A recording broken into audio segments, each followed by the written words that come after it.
Hi, welcome to our videos. I'm Peter Loshak. Right now we are going to take a look at Tim Bradley, Manny Pacquiao 3 from a betting and odds perspective. And I'm very excited to welcome a brand new guest, very special guest, Brad Marchetti, who's actually a long-time successful boxing handicapper. He works right now. He can be found at ESPN2news.com, and he has been handicapping boxing for quite a long time. Brad Marchetti, thanks for being with us. That's right. You've been handicapping boxing for a long time, right?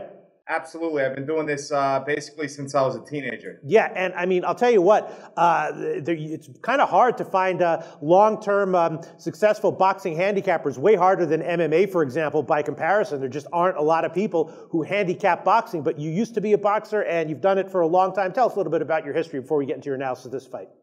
Not to dispute your opinion there, but I still believe that boxing trumps MMA when it comes to sports betting. Oh, absolutely. And the reason why is because, you know, one giant boxing match will cover 12 MMA matches, and as far as the handle goes. So, not to dispute your opinion there. Oh, yeah, I'm not. People bet on boxing. It's just hard to find boxing handicappers. I feel like it's just sort of like an area of expertise that not a lot of people have, especially not in the professional sense. Well, I'll agree that MMA handicappers are a dime a dozen. Right, absolutely.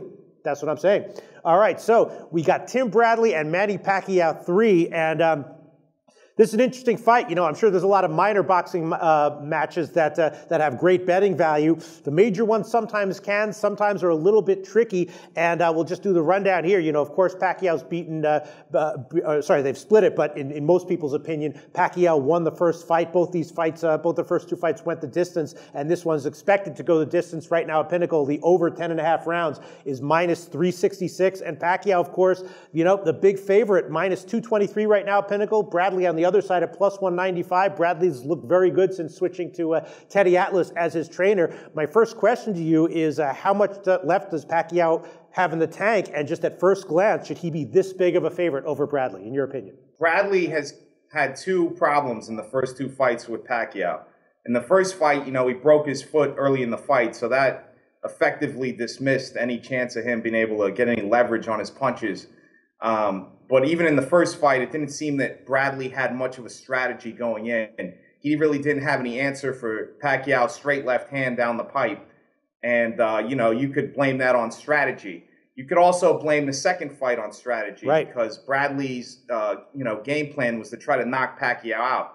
And Bradley's not really a big puncher. So, you know, he ran out of gas in the second fight and displayed a suspect sort of gas tank. And, you know, Tim Bradley's got good stamina, but the first two fights, he took the wrong strategy. You know, you mentioned Teddy Atlas, and when I think of boxing, one of the guys I think of is Teddy. And, you know, this fight means a lot to Teddy. And, you know, I really do truly believe that he's going to bring the best out of Tim Bradley. And they're going to have a fight plan to deal with Pacquiao and, you know, his left hand. And, you know, I do believe Pacquiao has a lot left at 37. However, you know, coming off an 11th month layoff plus shoulder surgery, you know, Tim Bradley's a very tough opponent to come back from those sort of circumstances, especially at 37 years old. Yeah, absolutely. But, and, you know, sorry, you know, you mentioned the switch to trainer Teddy Atlas, and you would expect good results for that. But not only would you expect that, we saw already one fight where Bradley looked great. How much do you take from Bradley's first fight under Atlas as his trainer? Well, you know, I'm going to effectively call the fight with Brandon Rios a glorified sparring session. Okay. You know, Rios didn't show up. He was fat. He was out of shape, barely threw any punches. So it was a great fight for Bradley to showcase his, you know, his skills and abilities. And I think that Teddy, though, you know, boxing is all about the sweet science. And, you know, Teddy really takes a scientific approach towards training. Yep. And, you know, I think that the things that he saw in the first two fights with Pacquiao, he's going to be able to make adjustments to, you know, to help Bradley kind of expose the weaknesses in Pacquiao and, you know, showcase his own abilities, especially when it comes to, you know, his boxing ability and also his infighting ability. I think that, you know, Pacquiao, as great of a fighter as he is a technically flawed fighter, you know, with issues with his balance and, also his hot temper. All right, so let me ask you my next question would be, you know, Pacquiao, obviously, there are times in champions' careers where there's sort of like down spots where you want to be looking to bet against them. For Pacquiao, I'm not exactly sure, though, that this is one of those spots. He's off of a long rest, which is probably helps him. I don't think he's overlooking this fight, and he's also announced that it's going to be his last fight, which, that may not ultimately prove to be the case, but he believes it is right now, so it doesn't feel like a down spot for Pacquiao. It feels like Pacquiao will be in a good mental state, for lack of a better term, for this fight. Would you disagree with that? I'm going to have to disagree with you Okay. because, when a boxer is already talking about having one foot out of the door, right, it's never a good sign, Boxing's a game that is really about heart and desire and sure. confidence. And, I still feel like when Juan Manuel Marquez laid Pacquiao out, that, Pacquiao's never been the same since. He has kind of approached he's taken a more cautious approach when he comes to his fights. He's not sort of the punching machine that he used to be. And even though Bradley's not a huge puncher with 8-ounce gloves, I feel like Pacquiao is still going to be a little more cautious than he was, the first 2 times he fought him, because he's still got those Marquez nightmares in the back of his head. Sure. You mentioned that the rest might be good for Pacquiao.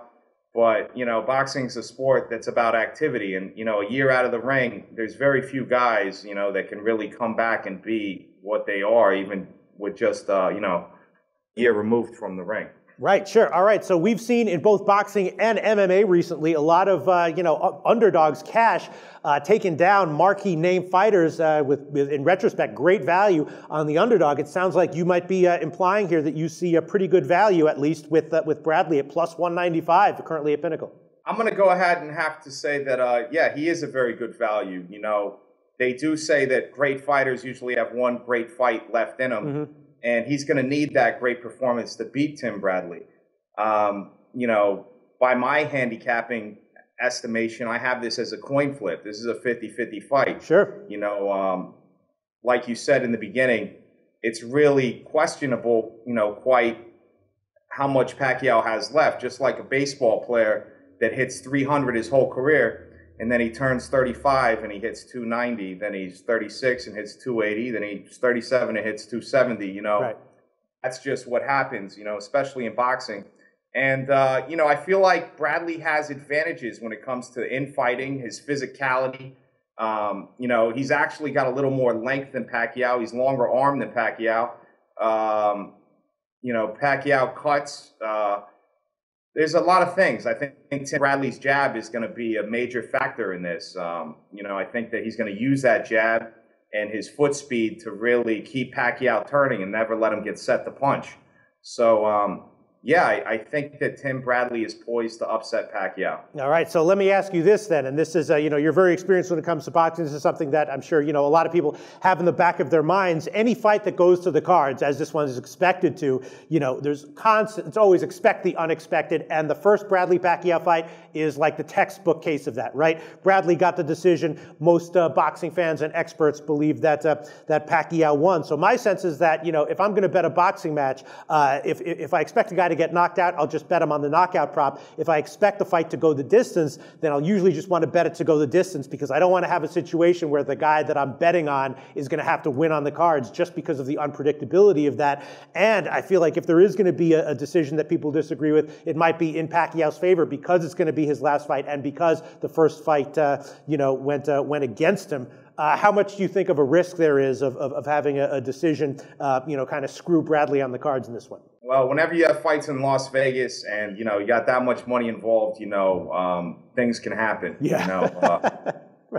I would say that 19 out of 20 fights are straight fights as far as the judges and refs and things of that nature. So, you're dealing with maybe a 5% chance that could happen again.